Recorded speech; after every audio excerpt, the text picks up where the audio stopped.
Hi friends, అందరికీ నమస్తే. Welcome to KSR cooking. Today recipe పొంగలి గారె అయితే చేయబోతున్నానండి. ఇది చాలా టేస్టీగా ఉంటుంది.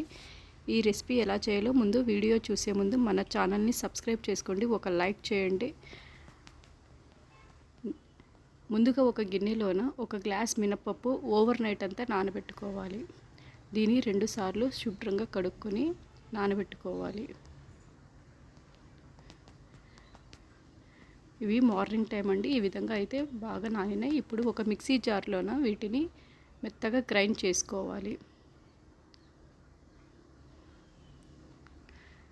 ఇలా గ్రైండ్ చేసుకున్న పిండిలో రుచికి తగినంత ఉప్పు వేసుకొని మళ్ళీ మనము 2 మినిట్స్ పాటు ఇలాగ చక్కగా కలుపుకోవాలి.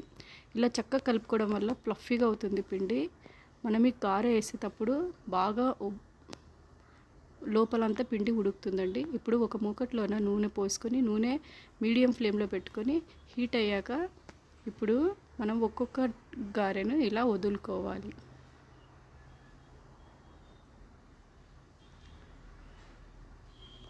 మనం పిండిని ఆ విధంగా కలపడం వల్ల లోపల పిండి ఉడికి చక్కగా క్రిస్పీగా ఉంటాయండి.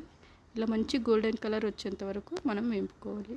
ఇప్పుడు పొంగలి కోసం ఒక గ్లాస్ రైస్ని తీసుకోవాలి.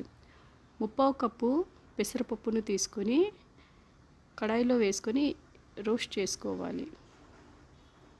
ఇది 2 నిమిషాల పాటు మీడియం ఫ్లేమ్ మీద రోస్ట్ చేసుకోవాలి. ఇలా రోస్ట్ చేసుకున్న మినపప్పుని మళ్ళీ బియ్యంలో వేసుకొని మనము వీటిని 2 సార్లు వాష్ చేసుకోవాలి.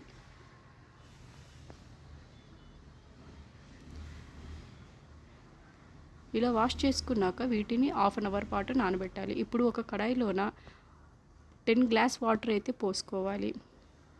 ఒక గ్లాస్ రైస్ 3/4 కప్పు పెసరపప్పుకి 10 గ్లాస్ వాటర్ పోసుకొని రుచికి తగినంత ఉప్పు 1 టేబుల్ స్పూన్ పెప్పర్ వేసుకోవాలి.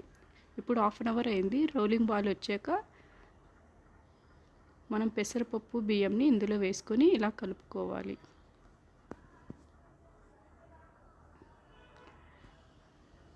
కలుపుకున్నాక ఇలా మూత పెట్టుకొని ఒక 5 నిమిషాల పాటు వదిలేయాలి. ఇప్పుడు మళ్ళొకసారి మూత తెరిచి మళ్ళొకసారి కలుపుకోవాలి.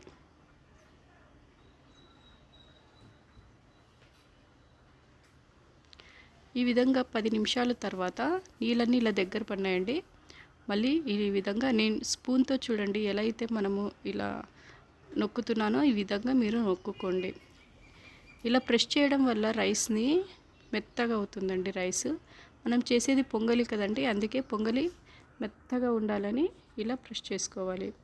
ఇప్పుడు ఒక మూకట్లోన పోపు కోసం మనము ఒక మూకట్లోన 1 టేబుల్ స్పూన్ నెయ్యిని వేసుకొని అందులోన 1 టేబుల్ స్పూను శనగపప్పు, మిర్చి, ఆవాలు, గసగసాలు, కరివేపాకు, కాస్త జీడిపప్పు, అందులో పసుపు, ఇవన్నీ కొంచెం రోస్ట్ చేసుకోవాలి. రైస్ అయితే ఈ విధంగా కుక్ అయిందండి. ఇప్పుడు ఈ ఇందాక ఇచ్చిన పోపుని ఈ రైస్లో వేసుకోవాలి. ఇలా రైస్లో వేసుకున్నాక చక్కగా అంతా కలుపుకోవాలి. 2 నిమిషాలు కలుపుకుంటే చాలండి.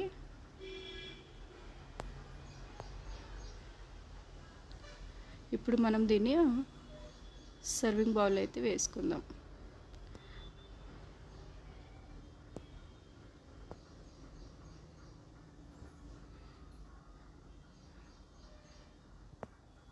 చూడండి, ఇలా స్ట్రక్చర్ రావాలా. ఇంతేనండి, ఎంతో రుచికరమైన పొంగలి అయితే తయారైంది.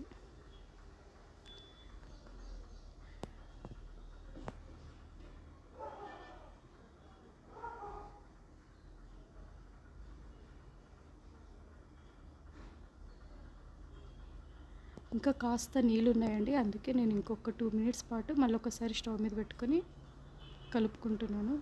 ఇంతేనండి, ఎంతో రుచికరమైన పొంగల్ అయితే తయారైంది.